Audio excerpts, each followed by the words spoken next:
how to have Israel Adesanya's fighting mentality. So, how does he work? Okay, so let's break it down into simple steps and in words that we can all understand, beginners, intermediates, and advanced fighters, and see on how this person keeps on having stamina consistently throughout the ring, what motivates this fighter, and what is his drive. Alright, let's get into it. Let's get it and let's break it down together. This is my own opinion. Feel free to share yours as well, and please keep the comments coming, and let's just discuss this thing and see. Israel Adesanya comes from Nigeria, and Nigeria is properly known of its roots and cultural upbringing that emphasizes resilience, determination, and the community spirit that surrounds the fighter to have a beast mode fighting mentality of not giving up. And even when he's tired, we all can see that everything comes from the background. We also can notice based on his parents' support and encouragement, particularly his father's guidance, have played a significant role in shaping his mentality and mindset as well. We have seen the clip, and with that all said and done, I feel like it's very essential for us to discuss the fighter's background, because the roots play a very it's essential. Just to sum it up, it's essential.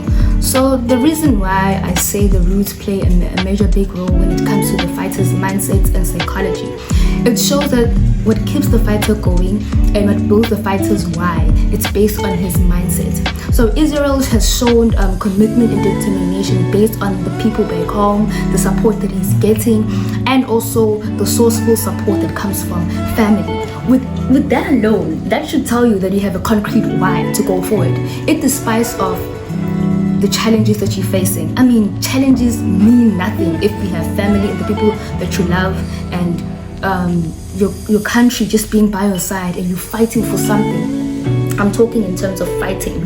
So right now we're seeing all of that connecting, and we're seeing even the beginning of the video, the clip whereby he was standing and fighting in the ring, and he was just prepared to die.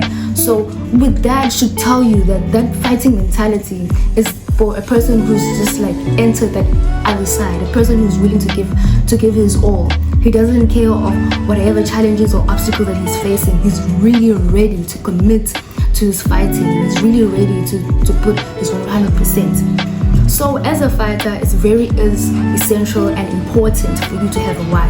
You can't just, it is possible, I can't say it's impossible, it is possible for you to have a concrete wanna be learning self-defense. It's also fine, but you won't have that drive for you to go forward if you don't know your why you're doing this. You know, sometimes even a simple why of you wanting to protect yourself, that will push you to go forward, for you to learn it, and it will even change your psychology when it comes to exercising, because everything has a starting point.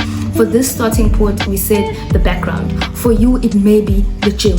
If not the background, if you have a clear foundation of background, mom and dad is there, they're always supporting you, that's okay. So it can be the gym, you facing challenges at the gym, and everything in particular, exercise particular. I know personally, sometimes there are exercises whereby they can fuck up my psychology and my mentality, but with me pushing myself and me being there and me having my why of doing this helps me to push through.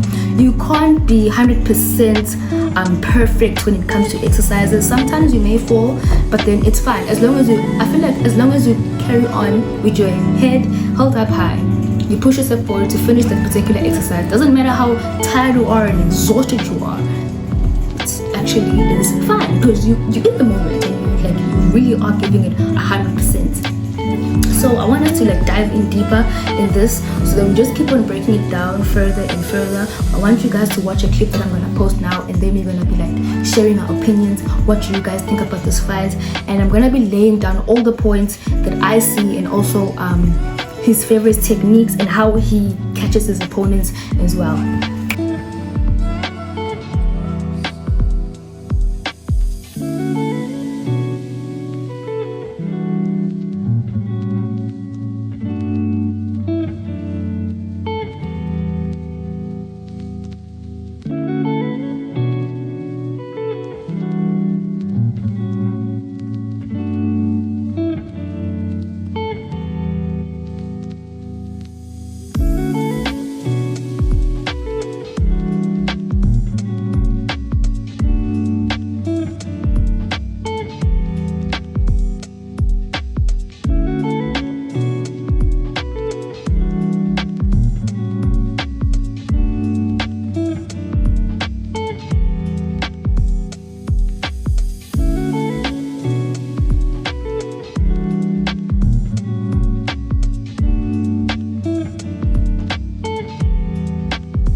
Okay, I'm glad that you have watched the clip and I'm glad that you enjoyed because we are back to discuss. Alright, here's my opinion.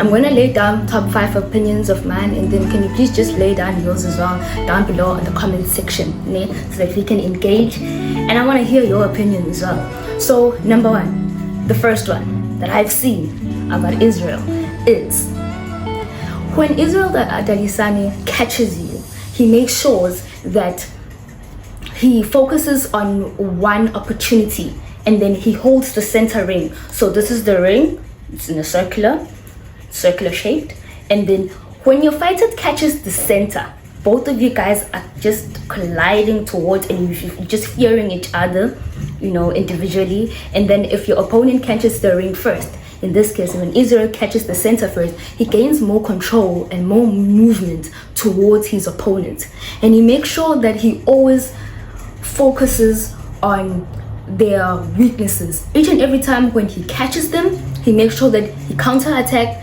very fast with quick feet and quick IQ. So this also helps him a lot, gaining center of the ring. That's number 1. Number 2, spotting a weak point and capitalizing on that weak point. So that's what I've seen. So what he does, it's very funny enough that sometimes a lot of you guys do it, but you unaware of it. But then he's aware. That's so smart. I don't want to lie, because it's exhausting to be patient. Imagine that you're in a fight that is 3 minutes long, and it's 5 rounds. I'm just making an example.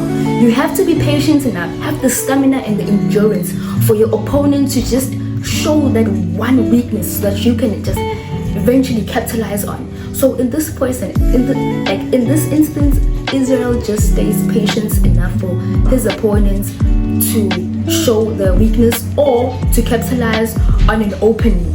And each and every time when he catches that opening, he goes consistently on that opening, up until you go down. That's what I've noticed about him, and in all of his fights, which was the recent fights that we just watched right now. Number 3 is always staying on guard. If you can watch carefully all of his fights, when he starts, he always has a high confidence and he believes in himself. That's number 1 of things that are part of your mentality and should be part of your psychologies as well. You don't need another person or anyone to believe in you. You need to believe in yourself. So when you do something particularly based on fighting and also going on your tournament or your matches, you need to believe in yourself that you can do that particular exercise, that you can land that punch effectively, that you can land that kick effectively. You need to slow down. Don't rush the opponent too quick. This fighting is not a marathon. It's not a marathon. It's not a sprint. You're just staying on that linear line up until you take off.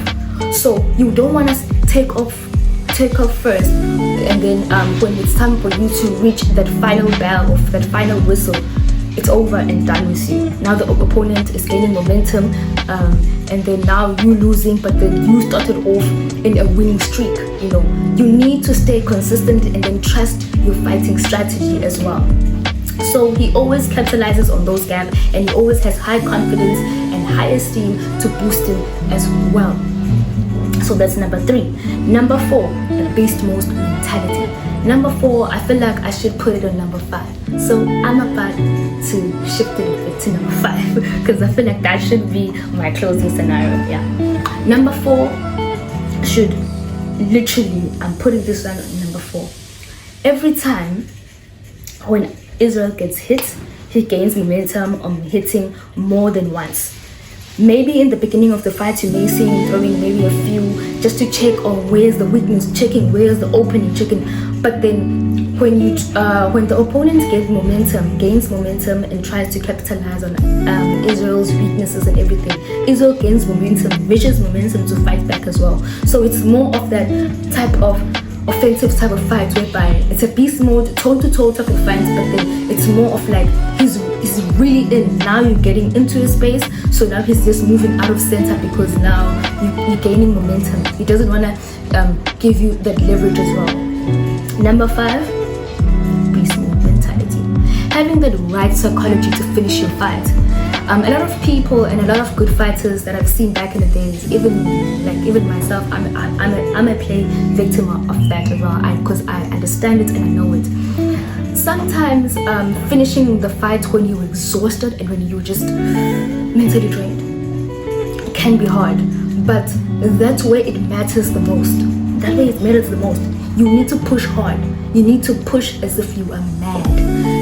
That's where your why needs to come and shout loud. That's where the inner voice needs to like shout louder than everything. You need to push yourself to the other side of the limit, and like you need to be prepared to die for your sport. If not die, but then be prepared to show us a fight. You know, there's a lot of people who usually come to your tournaments or to your matches and watch your fighters, maybe a loved one, maybe a close friend or family or your coach. Show them that whatever that you've went through, all the type of trainings that you've went through, all the type of sparring, the support that you get from your dojo or from your tournament meant something. It meant something. So you can't be getting in the first fight and you're really out. You need to fight. You need to show them that you also trained. You also woke up at 3 o'clock in the morning or at 4 o'clock in the morning or whatever time in the morning that you woke up to put in that hard work. So you don't need to like put in that hard work and then all of that hard work going into waste. You need to fight. You need to showcase them and show them that what you made of, you know. And what I like about Zulu culture, and I feel like a lot of people need to adapt the same thing, is umele uzazi ukuthi ubani. Simple. You need to know who you are. So you don't need other people to walk all over you. Zazi ukuthi ubani, uphuma kephi, ulwe the strength.